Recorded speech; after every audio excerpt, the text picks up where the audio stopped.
Junadan dari Prodi Manajemen kelas 2C dengan NIM 2305358. Sekarang saya akan menjelaskan tentang teknik sampling.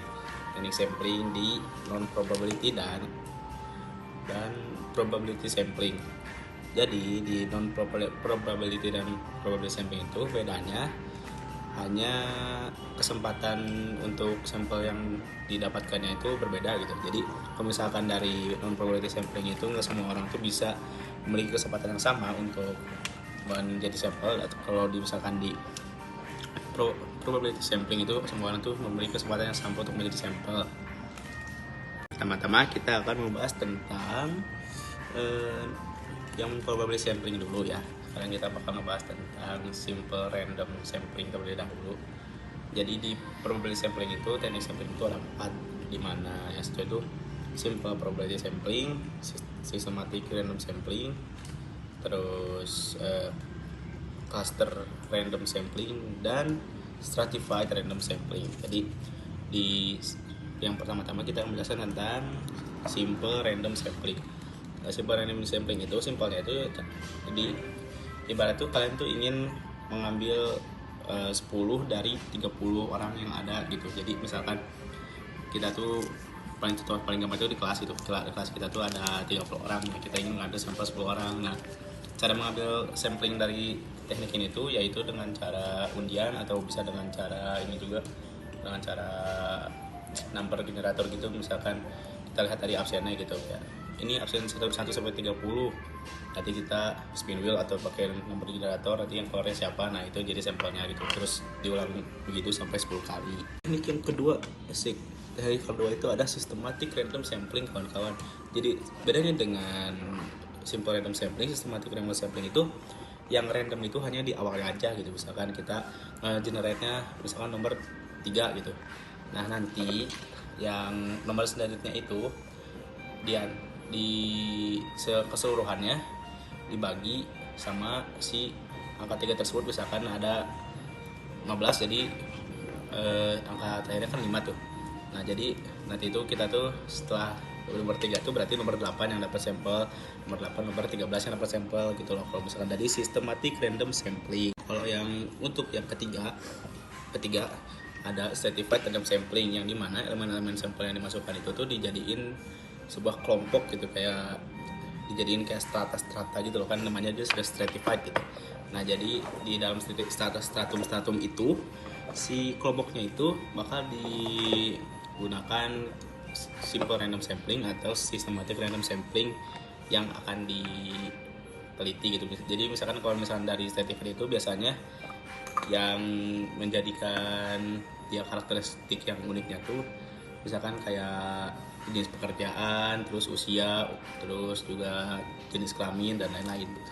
Keempat dan yang terakhir dari probability sampling adalah cluster random sampling. Cluster random sampling seperti namanya itu cluster. Jadi random sampling yang membuat beberapa kelompok dari sampel yang ini teliti. Misalkan kita ingin meneliti soal kenyamanan belajar seluruh mahasiswa FPB dengan adanya pembangunan gedung baru lah ya di sebelah kita. Nah jadi kalau misalnya kita langsung buat sampel dari seluruh siswa FPP itu kan kayaknya kan terlalu banyak gitu, terlalu susah buat dikontrol juga, itu tidak mungkin gitu. Jadi misalkan kita tuh bikin cluster-clusternya, kayak misalkan dari manajemennya gitu, cluster manajemen nih, ini sampelnya ini, cluster akuntansi sampelnya ini, cluster dari IK sampelnya ini gitu loh.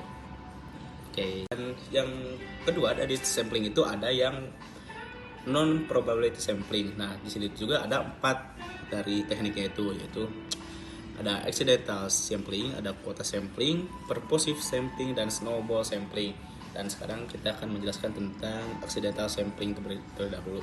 Seperti dalam namanya, accidental sampling itu adalah kayak accidental gitu, kayak kebetulan atau ketidaksengajaan. Jadi teknik accidental sampling itu mengambil sampling di suatu tempat yang kebetulan aja emang orang-orang itu sesuai dengan tempat itu gitu. Jadi misalkan kita ingin meneliti soal seberapa nyaman gitu mahasiswa dari FPB untuk membeli makanan dan minuman di kantin FPB gitu. Jadi kita tuh langsung datang ke tempatnya, terus kita langsung misalkan ada 3 atau 4 orang, kita langsung bikin mereka gitu yang ada di situ. Jadi kebetulan mereka ada di tempat itu, dan kebetulan mereka itu tuh sesuai dengan purpose dari kita. Yang kedua ada kuota sampling. Kuota sampling yaitu sampling yang berdasarkan suatu sifat atau suatu kriteria yang diinginkan oleh seorang penelitinya gitu. Misalkan kita itu ingin meneliti soal kenyamanan untuk menaiki motor dari konsumen perusahaan motor A gitu. Nah, jadi si peneliti dari konsumen motor A itu dia itu akan membuat kayak misalkan dari range usia dari 17 sampai 21 tahun, 21 sampai 30 tahun. Jadi dia tuh bikin range itu supaya saya juga tahu gitu siapa.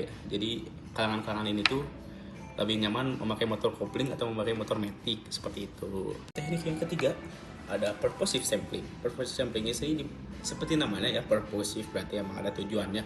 Purposive sampling itu bisa dibilang teknik sampling itu yang sesuai dengan tujuannya dari seorang peneliti yang ingin mengetahui, misalkan si peneliti itu ingin mengetahui seberapa efektif sih kegiatan mengajar di dalam kelas. Jadi dia itu langsung mengambil sampel itu dari murid terpintar yang ada di sekolah gitu untuk mendapatkan jawaban yang emang menurut dia itu sangat kredibel, karena dia kan murid pintar di sekolah, berarti dia itu tuh dianggapnya tuh berhasil dalam belajar di dalam sekolah gitu. Jadi proses sampling itu yang sesuai dengan tujuannya. Misalkan dia peneliti ini ingin meneliti soal apa lagi ya, soal efektivitas gym di Bandung gitu. Nah, si peneliti itu akan misalkan si peneliti itu langsung ngambil sampelnya Aderai gitu sebagai gym entusias Bandung yang sangat-sangat terkenal gitu.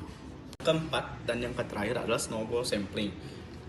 Ya, lagi-lagi ya seperti namanya, snowball sampling. Snowball itu kan misalkan kita tuh ngebuat kayak bola salju tuh dari atas, terus kita turun ke bawah kan, makin lama si bola salju itu bakal besar gitu. Nah, sama nih dengan snowball sampling nih. Jadi snowball sampling itu ada pengambilan sampel yang populer di dalam bisnis lah. Metode ini pengambilan sampel bola yang banyak digunakan ketika suatu populasi itu tidak diketahui atau sulit lah buat di treat sama kitanya gitu. Nah, teknik pengambilan sampel ini dapat teknik pengambilan sampel itu terus menerus gitu berlangsung. Jadi kayak bola salju yang makin lama makin membesar, si sampelnya itu makin banyak, yang awalnya itu sebenarnya cuma 1 atau 2 gitu. Baik, sekian dari saya Anwar Fadlan ya. Jangan lupa like, comment, share, and subscribe. Thank you and see you guys in the next future.